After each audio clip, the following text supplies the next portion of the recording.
Hi, this is Lawrence Hugo here from Credit Mediation and Services, coming to you from this beautiful Budrum Walk.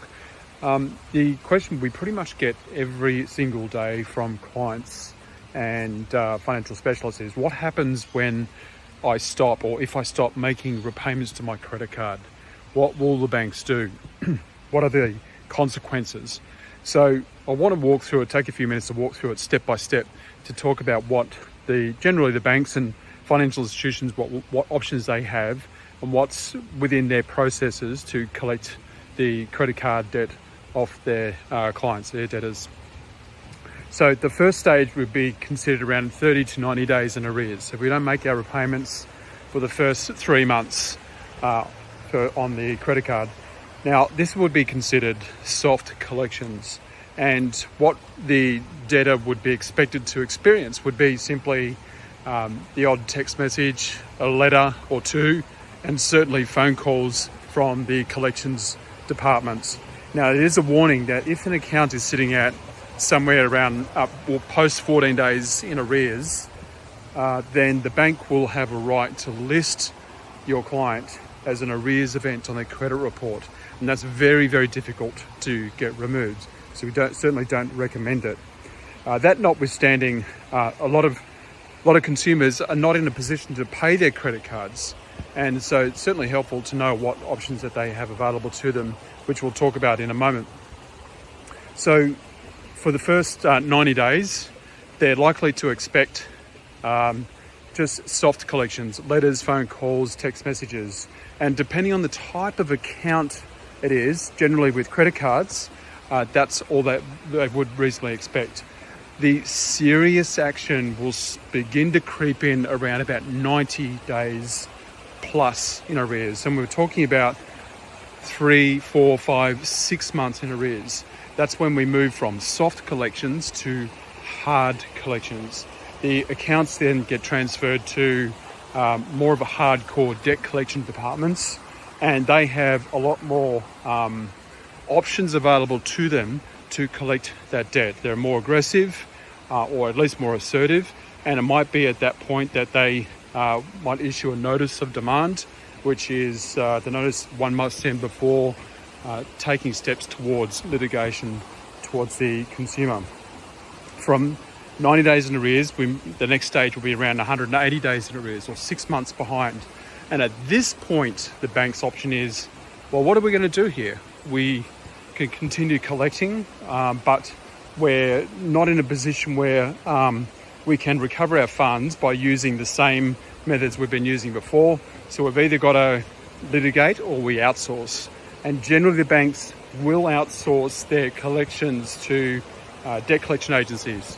And these debt collection agencies' job is to pursue the debtor, the consumer, much more assertively to recover the funds.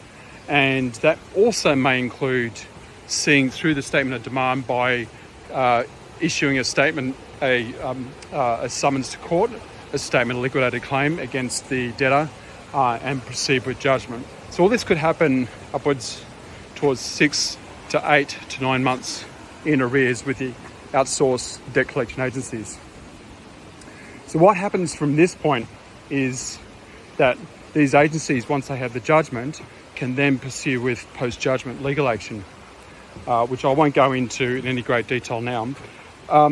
The other factor is if there's no legal action being taken, which is the majority of the case with credit cards that remain unpaid up to 8 months in arrears, what the bank will do is they'll leave it outsourced to a debt collection agency to collect on that debt, or alternatively, they'll just cut their losses. And they do that by factoring the debt off. And so if I owe $10,000 to a credit card company and I refuse to pay, at around about the 8 to 10 month mark, the bank may sell my debt off, and that debt may be sold to a debt collection agency for low cents to the dollar. It could be 10 cents to the dollar, it could be 30 cents to the dollar, it could be even as high as 50 cents to the dollar. And that debt collection agency will then, after purchasing my debt for upwards of 50 cents on the dollar, will then pursue me for 100 cents in the dollar. It's big business in Australia.